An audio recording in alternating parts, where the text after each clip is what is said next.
ఇప్పుడు మనం 4 పదాల గురించి అర్థం చేసుకున్నాం. తెలంగాణ అంటే ఏంటి, కల్చర్ అంటే ఏంటి, హెరిటేజ్ అంటే ఏంటి, దాని ప్రొటెక్షన్ అంటే ఏంటి. సో వీటన్నిటికి సంబంధించి ఇప్పుడు డీటెయిల్స్లోకి వెళ్ళి ఇప్పుడు వారు అన్నట్టు ఒక్కొక్కటి మనం వివరంగా తెలుసుకుందాం. దానివల్ల మనకి సమగ్రత వస్తుంది. తెలంగాణ కల్చరల్ హెరిటేజ్ మీద సమగ్రత వచ్చే ఇది ఉంటుంది. అయితే నేను కల్చర్ అనే పదాన్ని నిర్వచించేటప్పుడు దాంట్లో ఒక 5-6 అంశాన్ని చెప్పాను. పొలిటికల్ కల్చర్ అని, సోషల్ కల్చర్ అని, తర్వాత ఎకనామిక్ కల్చర్ అని, ఆర్ట్స్ అని, కళా సంస్కృతి అని, మత సంస్కృతి అని ఇట్లా చెప్పుకుంటూ వచ్చాను. సో ఇప్పుడు ఒక్కొక్క కల్చరల్ హెరిటేజ్ ఎట్లా ఉండింది అనేది చూసుకుంటూ మొట్టమొదట ఒక పొలిటికల్ ఐడెంటిటీ ఉంటుంది. ఇప్పుడు తెలంగాణ రాష్ట్రం అనగానే మీ ముఖ్యమంత్రి ఎవరు అని అంటారు ఎక్కడికైనా వెళ్ళినప్పుడు. అంటే ఫలానా అని. ఫలానా అంటే ఏం పార్టీ? ఫలానా పార్టీ, బీజేపీనా, కాంగ్రెసా, టీఆర్ఎస్ అంటాం. సో పొలిటికల్ ఐడెంటిటీ అనేది ముందు మనకు మనల్ని గుర్తించడానికి అది ముందు, కాబట్టి దాని గురించి ముందు తెలుసుకున్నాము. అయితే ఈ పొలిటికల్ హెరిటేజ్ మనకి ఎప్పటి నుంచి వస్తుంది అని అంటే, ఆ హెరిటేజ్ ఎట్లాంటిది అని అంటే, మొట్టమొదట గణరాజ్యాలు అనే ప్రస్తావన చేసుకున్నాం మనం. ఈ గణరాజ్యాల కంటే ముందు అంటే ఆ పొలిటికల్ సిస్టమ్ ఎట్లా పుట్టింది అని అంటే, అంతకుముందు మనుషులు కేవలం ఇష్టమున్న భార్య అనే పదం లేదు. ఇష్టమున్న ఆడది, ఇష్టమున్న మగవాడు కలిసి తిరగడం, పిల్లలు కనడం, ఆ పిల్లల్ని పోషించే వారికి మాత్రమే ఆడది అవకాశం ఇవ్వడం అనేది ఒక పద్ధతి ఉండేది. ఇప్పుడు కూడా పక్షుల్లో, జంతువులు అది కనిపిస్తుంది. సో అది మొదటి స్టేజ్ నుంచి. అది కాకుండా అందరూ కలిసి ఒక సెటిల్మెంట్ ఏర్పరచుకునే ఒక పద్ధతి వచ్చింది, అంటే ఒక నివాసం. సో ఇది ఎప్పుడు జరిగింది అని అంటే, దీన్ని కొత్త రాతి యుగం అని అంటాం మనం. అది మన చరిత్రలో అదొక పదం, కొత్త రాతి యుగం.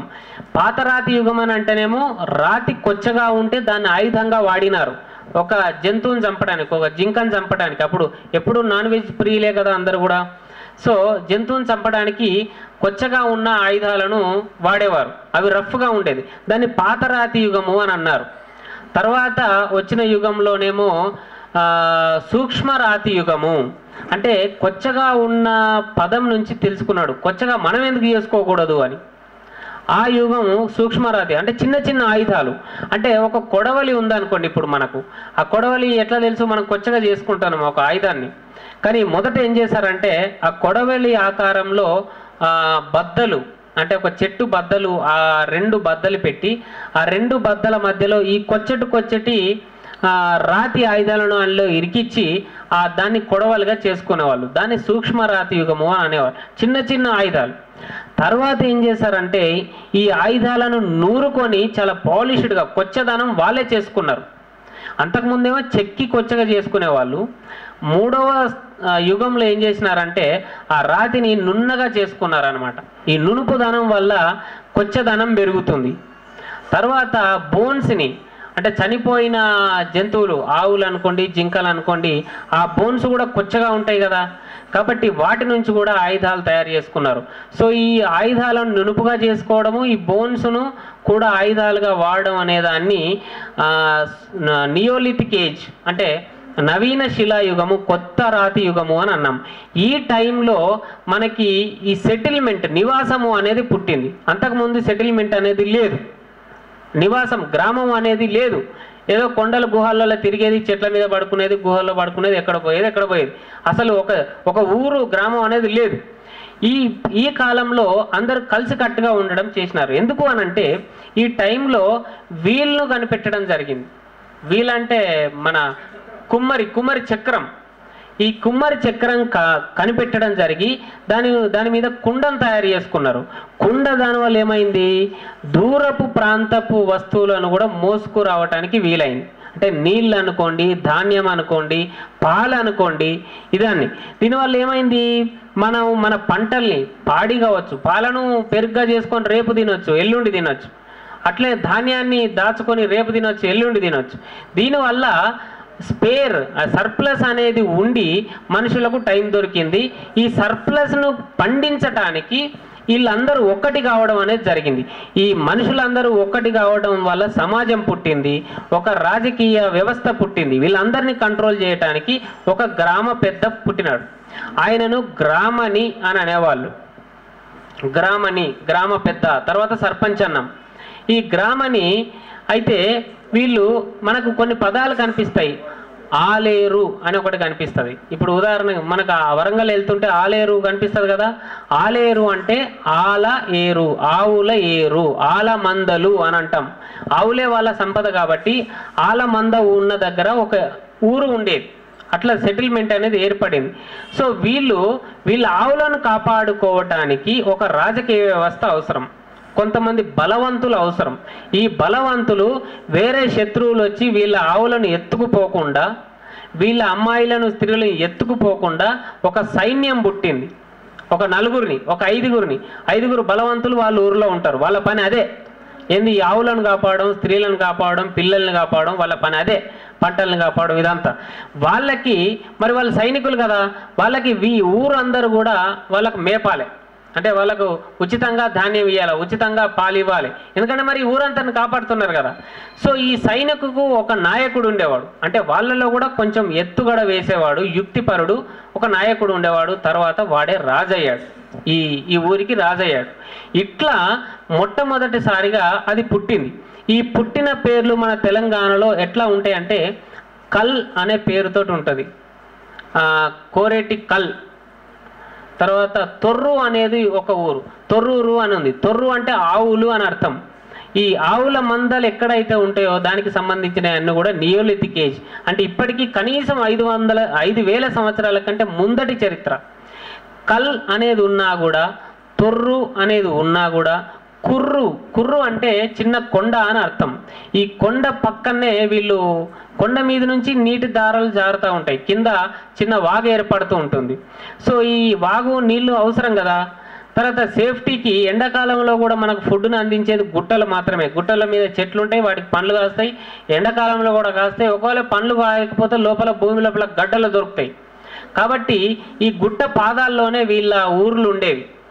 అట్లా మనకి కల్ అనే పదం అంటే, కల్ అంటే కూడా గుట్ట, కుర్రు అంటే కూడా గుట్ట, తొర్రు అంటేనేమో ఆవులు, ఆల అంటే కూడా ఆవులు, ఆల మందలు ఈ గుట్టలు ఉన్న ప్రదేశంలో ఉన్నాయి. కాబట్టి ఇట్లాంటి పేర్లు ఎక్కడ ఉన్నా కూడా అది నియోలిథిక్ సంబంధించిన కొత్త రాతి యుగపు సంస్కృతి మన తెలంగాణలో ఉండేది.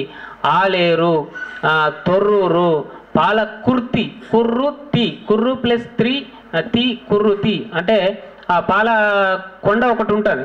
పాలంటే కూడా మళ్ళీ ఆవులే పాలిస్తాయి. ఆ పాలు ఇచ్చే ప్రదేశం, పాలు పొందే ప్రదేశం అక్కడ గుట్ట ఉంది కాబట్టి పాలకుర్తి సోమన చాలా ఫేమస్, మీకు తెలిసిందే. సో ఇట్లా అవి ఉండేవి అన్నమాట. తర్వాత ఇంకొకటి ఏంది అని అంటే, ఈ గుట్టల్లో వాళ్ళు దేవుణ్ణి కనిపెట్టినారు. మొట్టమొదటి దేవత గోమాత అని చెప్పుకున్నాం కదా, ఇది కూడా గుహల్లో ఉన్నదని చెప్పుకున్నాం. అయితే ఈ గుహల్లో ఉన్న పేర్లు కూడా ఉంటాయి అన్నమాట. ఈ బొమ్మలు కదా ఇవి వేసినవి, ఈ బొమ్మలు కాబట్టి ఈ బొమ్మ గుట్ట, బొమ్మ కల్, బొమ్మూరు అనే పేర్లు ఉంటే కూడా అవి కూడా చాలా పాతవి. ఆ గుహ ఆ పక్కన మీరు బొమ్మ కాలాను ఎక్కడున్నా కూడా అక్కడ మీరు గమనించండి, డెఫినెట్గా గుట్ట ఉంటుంది. ఆ గుట్ట మీదనో కిందనో గుహ ఉంటుంది. ఆ గుహలో ఈ బొమ్మలు ఉంటాయి కాబట్టి దాన్ని బొమ్మ కాల అని అనేవాళ్ళు. బొమ్మ కంటి ఇట్లాంటి ఊర్లు ఉంటాయి. మరి దీనికి ప్రధానమైన ఒక ఉదాహరణ చెప్తే మనకి బమ్మెర పోతన తెలుసు, చాలా ప్రసిద్ధమైన కవి. ఈ బమ్మెర పోతన ఊరికి నేను వెళితే ఆ పక్కన మనకి గూడూరు అని ఒక ఊరు ఉంది. ఆ గూడూరు ప్రముఖుడు మనకు తెలుసు, చుక్కారామయ్య గారు. ఆ ఊరిలో ఒక శాసనం ఉంది. ఆ శాసనంలో 1125లో విరియాల మల్లుడు అనేవాడు ఆ శాసనం వేయించినట్టు అక్కడ ఉంది. ఆ శాసనంలో ఎందుకు చెప్తున్నానంటే, ఆ శాసనంలో ఒక పదం ఉంది, అది బొమ్మరిగే అనే ఊరిలో తను మల్లేశ్వర స్వామికి ఒక దేవాలయము కట్టించి దాని పోషణ కోసం ఒక చెరువు తవ్వించినాడు అని దానిలో ఉంది. బొమ్మరిగే అనే పదం మనకి ఇక్కడ ఇంపార్టెంట్. ఆ బొమ్మరిగే ఏంది? ఆ బొమ్మరిగే తర్వాత బమ్మెర అయింది. బమ్మెర పోతన అంటున్నాం, బొమ్మరిగే పోతన అంటలేం. కానీ నిజానికి అక్కడ చూస్తే బొమ్మరిగే. సో బొమ్మ ఉండాలి కదా అని నేను వెతికి చూస్తే పోతన బావులు 2 ఉన్నాయి అక్కడ. ఒకదాన్ని నరసింబావి, ఇంకొక దానేమో కురుంబావి అని అంటున్నారు. ఈ నరసింబావి దగ్గరికి పోయి చూస్తే ఏమంది ఉంటే దాని కింద, అది నరసింబావి అనేది ఒక గుట్టనే, చిన్న గుట్ట. ఆ గుట్ట కింద ఒక గుహ ఉంది. ఆ గుహ ఉపరితలానికి చూస్తే బొమ్మలు ఉన్నాయి. ఆ బొమ్మల్ని మొట్టమొదట పూర్వీకులు వేసినట్టే కదా, ఆ వేసిన బొమ్మల దగ్గర ఉన్న ఊరు కాబట్టి దాన్ని బొమ్మరిగే అని అన్నారు. సో ఈ విధంగా ఈ బొమ్మరిగే దగ్గర కూడా ఊర్లు ఉండేవి. ఇవి మొట్టమొదటి పేర్లు: బొమ్మకల్, బొమ్మరిగే, పాలకుర్తి, బోనకుర్తి, తర్వాత ఈ ఆలేరు, ఇట్లాంటివన్నీ కూడా ఆ పాతవి. అట్లా మనకి పొలిటికల్ సంస్కృతి అక్కడ పుట్టింది అనేదానికి అవి ఎగ్జాంపుల్స్. తర్వాత మనకి పొలిటికల్ ఎంటిటీ కూడా ఒకటి వచ్చింది. అంటే మనం ఉత్తర భారతీయులం కాదు, దక్షిణ భారతీయులం కాదు, మధ్యలో ఉన్న వాళ్ళం మనం. అంటే దక్షిణాది వాళ్ళేమో మనల్ని ఉత్తరాది వాళ్ళు అంటున్నారు, ఉత్తరాది వాళ్ళేమో మనల్ని దక్షిణాది వాళ్ళు అంటున్నారు. అంటే మధ్యలో ఉన్నాం మనం. దీన్ని ఏమన్నారు అని అంటే దక్కను అని అన్నారు. ఇన్ బిట్వీన్ ఉన్నాం మనం. సో ఈ పొలిటికల్ దక్కన్ ప్రాంతీయులు అనేది మనకు పొలిటికల్ ఎంటిటీ వచ్చింది. ఈ దక్కన్ ప్రాంతీయుల ప్రత్యేకత ఏంటంటే మన దాంట్లో హిందువులు ఉన్నారు, ముస్లిమ్స్ 500 సంవత్సరాల నుంచి ఉన్నారు, 200 సంవత్సరాల నుంచి క్రిస్టియన్స్ ఉన్నారు. ఈ సంయుక్త కాంపోజిట్ కల్చర్ అంటాం మనం ఈ సంస్కృతిని. అన్ని మతాల వాళ్ళు కలిసి జీవించడాన్ని కాంపోజిట్ కల్చర్ అంటాం. ఈ కాంపోజిట్ కల్చర్ అనేది మన పొలిటికల్ ఎంటిటీ. అంటే మనకు రిజర్వేషన్స్ ఉన్నాయి. ఇప్పుడు మన ప్రభుత్వంలో అన్ని మతాల వాళ్ళు ఉన్నారు. ఈ పొలిటికల్ ఎంటిటీ, కల్చరల్ ఎంటిటీ అనేది ఈ ప్రాంతానికి ఉండింది. ఇక మనం సాంప్రదాయబద్ధంగా తెలుసుకునే చరిత్రను మనం ఇప్పుడు తెలుసుకుంటాం. అంటే డైనాసిటీల వారీగా, రాజవంశాల వారీగా మనం పొలిటికల్ హిస్టరీని చెప్తూ ఉంటాం. ఆ అంటే వారసత్వం కదా మనకి వచ్చింది. ఈరోజు టీఆర్ఎస్ ప్రభుత్వం ఉండొచ్చు, బట్ ఇంతకుముందు ఏ ప్రభుత్వాలు ఉన్నాయి, వాటి ద్వారా మనం ఏం పొందినాం, ఏం వారసత్వం పొందినాం అనేది కదా మనం నేర్చుకోవాల్సింది. సో ఆ వారసత్వంగా చూసినప్పుడు మనకు డైనాసిటీస్ చెప్పుకుంటాం. డైనాసిటీస్ గురించి చెప్పుకున్నప్పుడు భారతదేశంలో 2600 సంవత్సరాల నుంచి రాజవంశ పరిపాలన ఉంది. 2600 సంవత్సరాల నుంచి ఉన్నాయి. అయితే అవి బౌద్ధ సాహిత్యంలో పేర్కొన్న ప్రకారం 16 రాజ్యాలు మొట్టమొదటగా ఉండేవి. వాటిని జనపదాలు అని అనేవాళ్ళు. మొత్తం భారతదేశంలో ఉత్తర భారతదేశంలోనే 15 ఉన్నాయి. 16వ రాజ్యం ఒకటే ఒక సామ్రాజ్యము. ఈ వింధ్య పర్వతాలు, నర్మదా నదికి యువతల ఉన్నది ఒకే ఒక సామ్రాజ్యం మొత్తం సౌత్ ఇండియాలో. దక్కన్ ప్రాంతం నుంచి కన్యాకుమారి వరకు ఇంత సగం భారతంలో ఒకటే దేశం ఉండేది. అది అస్మక దేశం, అది తెలంగాణ దేశం. అంటే తెలంగాణలో రాజ్యం ఉన్నప్పుడు కర్ణాటకలో కానీ, మరి తమిళనాడులో కానీ, కేరళలో కానీ రాజ్యాలు లేవు. సో ఈ మొత్తం దక్షిణ భారతదేశంలో మొదటి సామ్రాజ్యం, మొదటి పొలిటికల్ ఎంటిటీ తెలంగాణకు మాత్రమే ఉండేది. అది అస్మక రాజ్యం. ఈ అస్మక రాజ్యపు రాజధాని బోధన్ నగరం. ఈ బోధన్ నగరం అప్పటి పేరేందంటే పోతలి. ఈ పోతలి అని అంటే పోత. ఇప్పుడు మనం ఇల్లు కట్టాలన్నా, స్కూల్ కట్టాలన్నా, ఏ స్ట్రక్చర్ కట్టాలన్నా ముందు పోత వస్తాం చూడండి, ముగ్గు వస్తాం అని అంటాం. ఈ ముగ్గు వేయడమే పోత. ఏది చేసినా కూడా, శుభకార్యం చేసినా, కన్స్ట్రక్షన్ చేసినా, కన్స్ట్రక్టివ్ వర్క్ ఏది చేసినా కూడా పోత అనేది ముందు ఉంటుంది. మీరు ఈవెన్ పెళ్ళి కూడా చేశారు అనుకోండి, పెళ్లి చేసేటప్పుడు కూడా బియ్యంతో, జొన్నలతోటి పోత వస్తారు. తర్వాత మీరు దేవుణ్ణి ఆవాహన చేసేటప్పుడు కూడా పసుపు కుంకుమతోటి పోత వస్తారు, ముగ్గు అంటాం. అది కూడా పట్నం వేయడం అని అంటాం. పట్నం అంటే ఏంటండి? పట్నం వేయడం అనే పదం అదే. దేవుడికి పసుపు కుంకుమతోటి ముగ్గేస్తారు, దాన్ని పట్నం వేయడం అని ఎందుకంటామనంటే, పట్నం అనేది మొట్టమొదటి మనది పోతలి, బోధన్ నగరం. ఆ మొదటిసారిగా ఆ పట్టణాన్ని కట్టినారు. ఆ తర్వాత పరంపరగా అది పట్నం వేయడం అనే మాట వచ్చింది. పట్నాలు అంటే అది అర్థం. పట్నాలు మనం ముగ్గేయటం అది కాదు, పట్నానికి ముగ్గేస్తాం కాబట్టి పట్నం పోలికతో ఏది చేసినా కూడా పట్నాలు అనేది వచ్చింది. సో మొట్టమొదటిది అస్మక సామ్రాజ్యం. దీని ప్రత్యేకత ఏంది అనంటే, ఈ మొత్తం భారతదేశంలోనే కాకుండా ప్రపంచంలో కూడా ఇనుము అనే లోహాన్ని కనిపెట్టింది తెలంగాణ. ఇనుముకు సంబంధించిన పదం మనకు అస్మక పదంలో ఉంది. అస్మకము అని అంటే రాయి అని అర్థం, ప్రత్యేకమైన రాయి, రాతి దేశం. మరి ఏ దేశంలో రాళ్ళు లేవండి? అన్ని దేశాల్లో ఉంటాయి కదా రాళ్ళు. బట్ ఇక్కడ ఆ లోహానికి సంబంధించిన రాయి ఇక్కడ ఉంది కాబట్టి దీన్ని అస్మక దేశము అని అన్నారు. దాని రాజధాని అది. సో అది మొదటి పొలిటికల్ ఎంటిటీ. తర్వాత ఈ పోతలి తర్వాత ఈ పోతలి రాజ్యంలో మనకు ఒక ఆయన ఉండేవాడు, బావరి ఆయన పేరు. ఈ బావరి అనేవాడు ఈ అస్మక రాజ్యపు రాజుకు రాజగురువు. అంటే ఈయన కనుసన్నల్లో ధర్మాన్ని నువ్వు 4 పాదాల మీద నడిపించాలి అని రాజగురువు చెప్తూ ఉంటాడు. ఆ రాజు ఆ విధంగా పరిపాలిస్తూ ఉంటాడు. అందరి సంక్షేమాన్ని దృష్టిలో పెట్టుకొని పరిపాలన అనేది జరగడానికి మూలాలు మనకి ఇప్పటికీ 2600 సంవత్సరాల కింద దొరుకుతున్నాయి. ఓకే, అక్కడ ఒక కోట ఉన్నది చూడండి, ఇప్పటి కూడా దాని ఒక ముక్క మిగిలింది కోట. ఆ కోట కనీసం 3 తాడి చెట్ల ఎత్తు ఉంటుందండి. 3 తాడి చెట్ల ఎత్తు, అంత పెద్ద కోట ఇప్పటికి కూడా ఒక ముక్క మిగిలింది, మిగతా అంత ధ్వంసం చేసినారు. అంటే సంరక్షణ కోసం అంత పెద్ద కోటలు కట్టడం అనేది 2600 సంవత్సరాల కిందటి నుంచే మనకు మనగడలో ఉంది.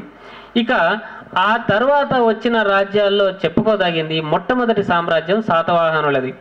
ఈ శాతవాహనులు అనే వాళ్ళు కూడా మొత్తం దక్షిణ భారతదేశంలో మొట్టమొదటి సామ్రాజ్యం.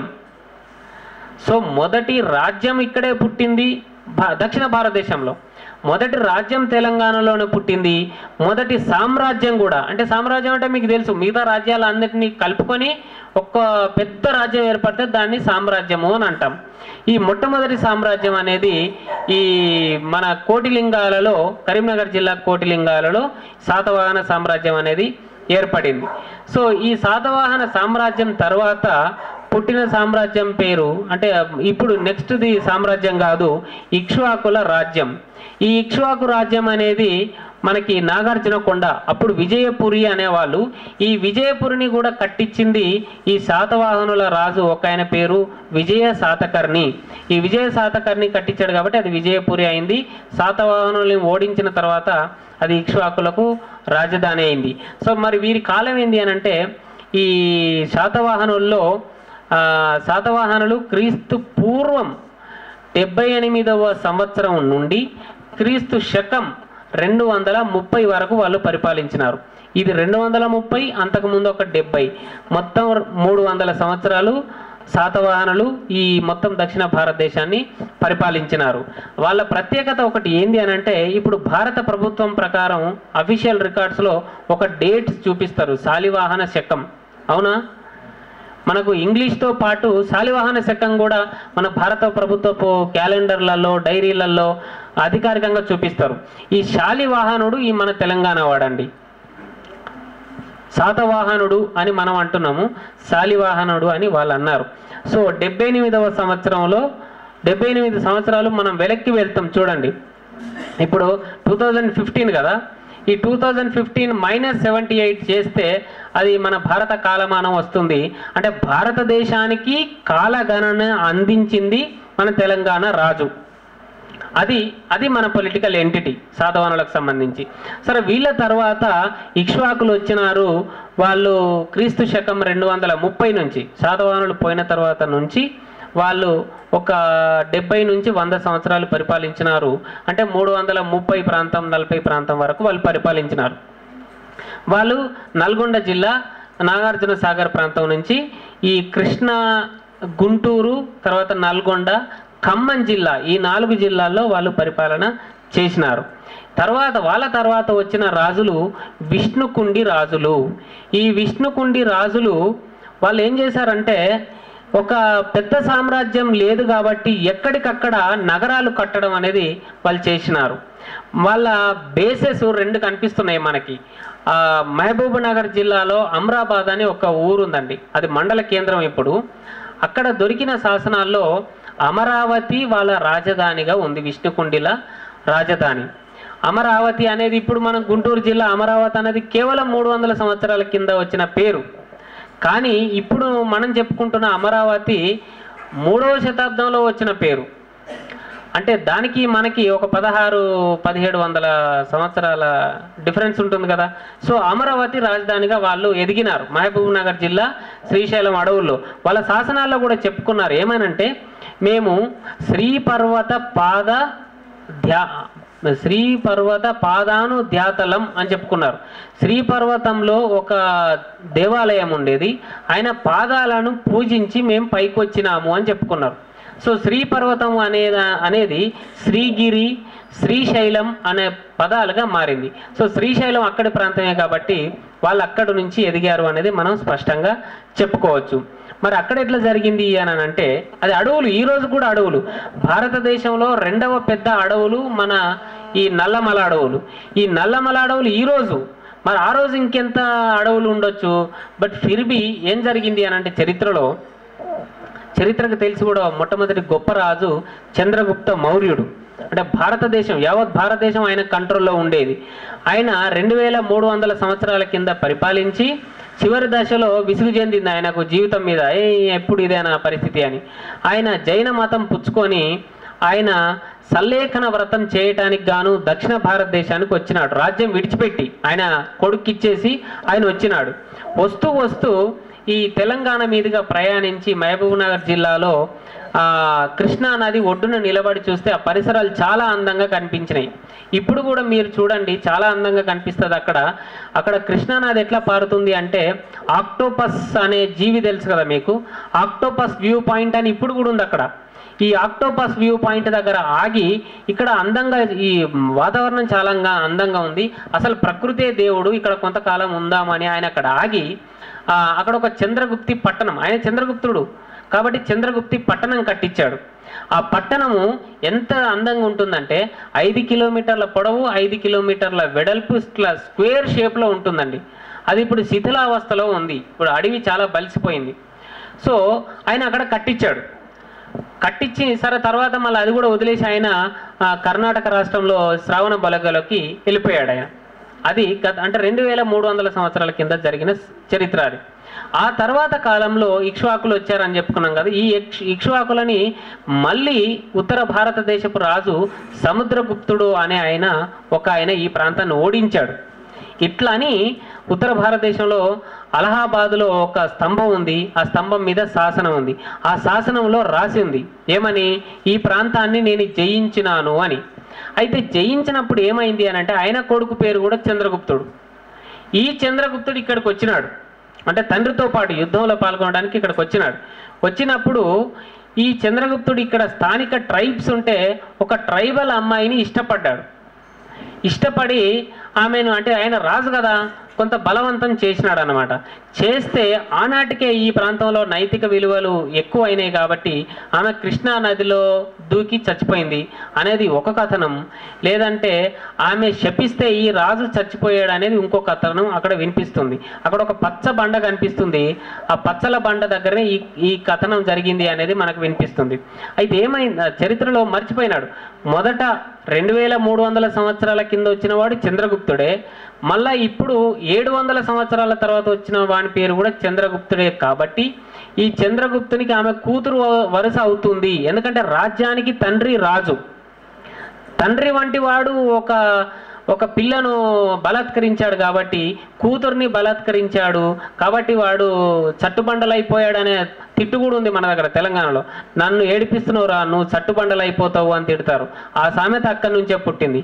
సో బండ అయినాడు అనేది అక్కడ స్థానిక కథనం. సో ఇక్కడ ఆమె మల్లె పూలతోటి శివుణ్ణి పూజించేదట. కాబట్టి ఆ దేవుని పేరేమొచ్చిందంటే, అంటే మొట్టమొదట వృక్షాలను పూజించేవారండి, అంటే రాళ్ళను కాదు, వృక్షాలను పూజించే వృక్షాల్లో ఒక ప్రధానమైన వృక్షం ఏంది అని అంటే మద్ది చెట్టు. అయితే మనకు మద్దిలేటి వాగు అని అక్కడ ఉంది, మద్ది చెరువు, మద్ది కుంట, ఇట్లా ఊర్ల పేర్లు అక్కడ ఉన్నాయి. అయితే ఈ మద్ది చెట్టు మొదలును పూజించేవాళ్ళు. ఈ మద్ది చెట్టు మొదలుని ఆమె పేరు కూడా చంద్రిక. ఆమె మల్లె పూలతోటి పూజించేది. కొండ మల్లెలు అనేది ఇప్పటికి కూడా ఒక మనకు వెరైటీ ఉంటుంది, కొండ మల్లె పూలతోటి పూజించేది. అయితే తర్వాత బ్రాహ్మణిజం బాగా వచ్చిన తర్వాత, చంద్రగుప్తుడు పోయిన తర్వాత బ్రాహ్మణిజం వచ్చేసింది. ఈ పదాన్ని మల్లెపూలు, ఈ మద్ది చెట్టు అనే పదాలను రెండిట్లను సంస్కృతైజ్ చేసినారు, సంస్కృతీకరించారు. సంస్కృతీకరిస్తే ఏమైంది అని అంటే మద్ది చెట్టుని సంస్కృతంలో అర్జున వృక్షము అని అంటాం, అర్జున. మల్లె చెట్టును మల్లె. సో మల్లికార్జున అనే పదం వచ్చింది. మల్లె పూలతో పూజించబడిన మద్ది చెట్టు మల్లిక అర్జున, అర్జున అంటే మద్ది చెట్టు. సో మద్ది చెట్టును పూజించిన పదం నుంచి మల్లికార్జున అనే పదం వచ్చింది. సో ఇప్పుడు శ్రీశైలంలో కనిపించే మల్లికార్జున నేపథ్యం ఇది అన్నమాట. తర్వాత ఇప్పుడు కూడా మీరు శ్రీశైలం వెళితే చూడండి, ప్రధాన శివాలయానికి ఉత్తర భాగంలో ఇంకొక వృద్ధ మల్లికార్జున దేవాలయం ఉంటుంది. ఆ దేవాలయంలో మద్ది చెట్టు మొదలే ఉంటుంది, ఇప్పుడు కూడా మీరు చూడవచ్చు. సో అది మొదట ఈ చెంచు అనే జాతి పూజించిన మొట్టమొదటి నేపథ్యం అది. అయితే ఆ దేవుణ్ణి వీళ్ళు పూజించారు, విష్ణుకుండి రాజులు. పాదము అని అంటే మొదలు అని అర్థం కదా, పెద్ద చెట్టుకు పాదం ఏదైతుంది మొదలవుతుంది. ఆ మొదలను పూజించి మేము పైకి వచ్చాము అని చెప్పుకున్నారు విష్ణుకుండులు. కాబట్టి అక్కడ వాళ్ళ నేపథ్యం ఉంది, అంటే వాళ్ళ బ్యాక్గ్రౌండ్ అక్కడ ఉంది. అక్కడ నుంచి తర్వాత వాళ్ళు హైదరాబాద్కు వచ్చారు, అంటే నెక్స్ట్ రాజధాని అది. అక్కడ కూడా రాజధాని ఉంది, ఇక్కడ ఒక రాజధాని పెట్టినారు. ఈ రాజధాని మనకు 4 నగరాలు కనిపిస్తున్నాయి ఈ హైదరాబాద్ చుట్టూ. ఒకటి కీసరగుట్ట, అక్కడ వాళ్ళ అంతఃపురం ఉంది, కోట ఉంది, చెరువులు ఉన్నాయి, రాజభవనాలు ఉన్నాయి, పెద్ద పెద్ద దేవాలయాలు ఉన్నాయి, 108 శివలింగాలు ఉన్నాయండి. భారతదేశంలో అదొక రికార్డ్. మాధవ వర్మ అని ఒక గొప్ప రాజు పుట్టినాడు. ఆయన భారతదేశంలో అత్యంత గొప్ప చక్రవర్తుల్లో ఆయన ఒకడు. ఆయన 108 యుద్ధాలు చేసి 108 మందిని ఓడించినందుకు గుర్తుగా, ఒక్కొక్క విజయానికి గుర్తుగా ఒక్కొక్క శివలింగాన్ని స్థాపించాడు. అక్కడ 108 శివలింగాలు ఇప్పుడు కనిపిస్తాయి మనకి. అంటే కాలక్రమంలో చాలా పోయినాయి, ఆ బోడలింగాలు ఇప్పుడు కనిపిస్తాయి. సో ఈ అది 2వ రాజధాని. తర్వాత ఇక్కడ ఇంద్రపాల నగరం అని ఇంకొకటి కనిపిస్తుంది మనకు, నల్గొండ జిల్లా ఇక్కడికి 80 కిలోమీటర్ల దూరంలో ఉంటుంది అది, అదొకటి. తర్వాత భువనగిరి అని కనిపిస్తుంది. ఈ భువనగిరి కోటను కూడా ఈ రాజులు కట్టించిన వాళ్ళే. ఇది 3వ నగరం. తర్వాత ఇప్పుడు హైదరాబాద్లో కలిసిపోయిన నగరం చైతన్యపురి. ఈ చైతన్యపురి కొసగుండ్ల నరసింహ